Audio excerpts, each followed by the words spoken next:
which is basically the fact that if you develop very quickly, you leave a larger number of people behind, and you make people poorer than they were because of the globalization aspect, because of the fact that the higher qualified the people, the richer they are. Thirdly, as we have seen, especially again in China, much more than India, but in India too, it's obvious that the really rich, or the new rich, nouveau riche as they say, like to flaunt their wealth on ostentatious living and celebrations, and like weddings and birthday parties and so on, which I think is a very, very difficult thing for the poorer people to bear. And there you have social conflicts coming in a big way. In China, for instance, there have been thousands of protests in the villages because they have lost their land through not only development but corruption, right, which is a major factor in China as well as in India. So these are the problems we'll have to wrestle with, and I think unless we have a social base as we progress, we are in for trouble. What elements of India's soft power or smart power will pave the way for its rise in the world? Well, as we have seen, the IT industry, the information technology industry, has been the standard bearer of the new India, so to speak. And I think here the fact that Indian IT people have done so well in the United States, in the Silicon Valley in particular, is very important, because that gave the world the awareness of the Indians and the strength of the Indians in terms of technology, in terms of software and so on. So that is obviously one area which is very important for India as a thrust area. But I think we'll have to develop in areas like biotechnology, which is becoming very, very important, nanotechnology, and the whole range of the frontier technologies. Yes, certainly. Biofuels, etc. To what extent India's internal fourth lines of caste, region, religion, and abject poverty for millions of its citizens limits its role as a world power?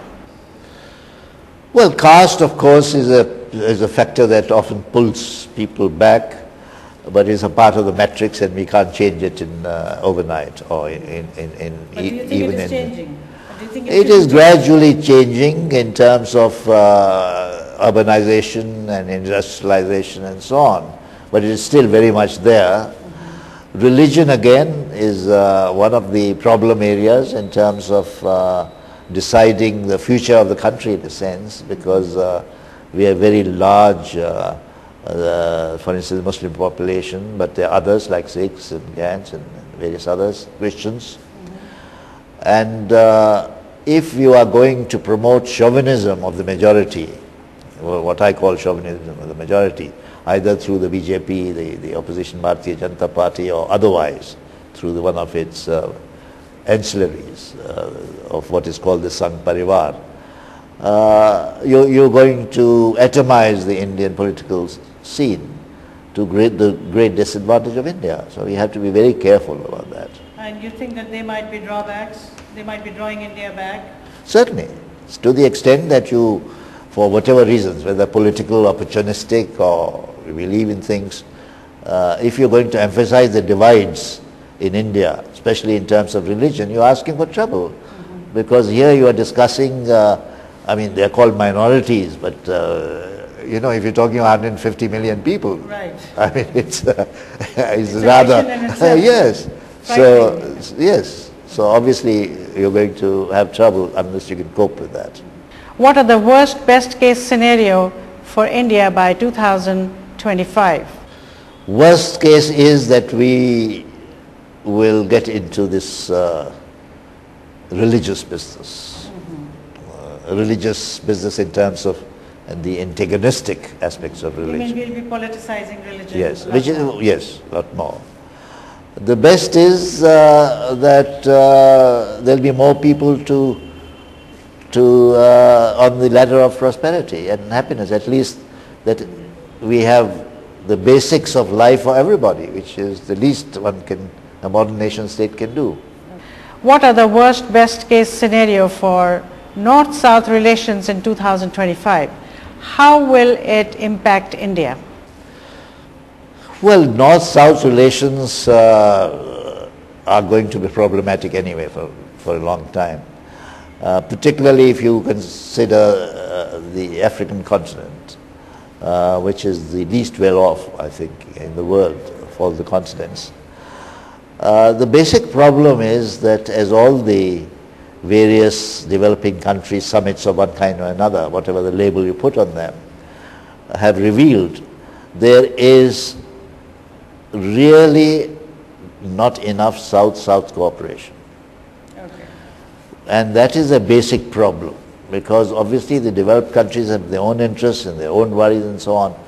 But unless you can promote South-South cooperation in a real meaningful way, of course, like the BRIC countries, you know, Brazil, South Africa, India, for instance, and China. Right. If that can really get going in real terms, it would be something. But basically, that's the problem in my view. Could you give an example of what you think the South-South may help each other in order to do something meaningful? Well, to begin with, to trade with each other. Okay. Instead of course, the colonial pattern was that every developing country traded with the metropolitan power, which is understandable. Yeah. But you know, we are 60 years down the line now after independence, and the other countries maybe not 60 but 50 or 40. And still, if you look at this trade between the developing countries among themselves, it is ludicrous. What kind of relationship you see between India and Pakistan in 2025, and what will be the shape of South Asia? I would imagine that as we are witnessing in recent years or recent months, that there will be much greater people-to-people contact and much greater trade and economic relations despite the problems. I would imagine that there would be greater realism by the leaderships of the two countries in terms of accommodating each other's sensitivities and seeing the benefits of a peaceful neighborhood. Where do you see the largest Indian minority, namely the Indian Muslims, placed in the emerging Indian superpower scenario? Well, I would expect more and more Muslims, for instance, to come into the mainstream, because one of the problems is, for various historical, social and other reasons, political reasons, that Muslims have, or large sections of Muslims have tended to stay in their own sort of, some in their ghettos, but largely in their own environment, an exclusive environment. And the main problem is to get them out of there into the mainstream. Here, of course, the difficulty, as we all know, is that there are prejudices on the other side too, as we all know, and there are hindrances and obstacles.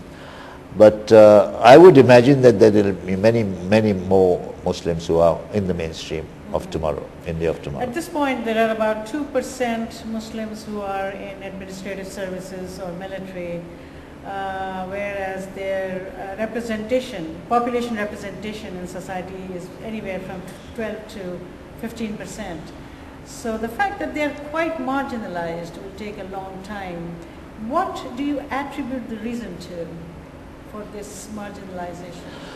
Well, some of the reasons are historical, and in terms of at the time of partition, the better educated or the well-off people had the means to move to a new environment or a new country sort of, whereas the poorer people had no choice. They had to stay on.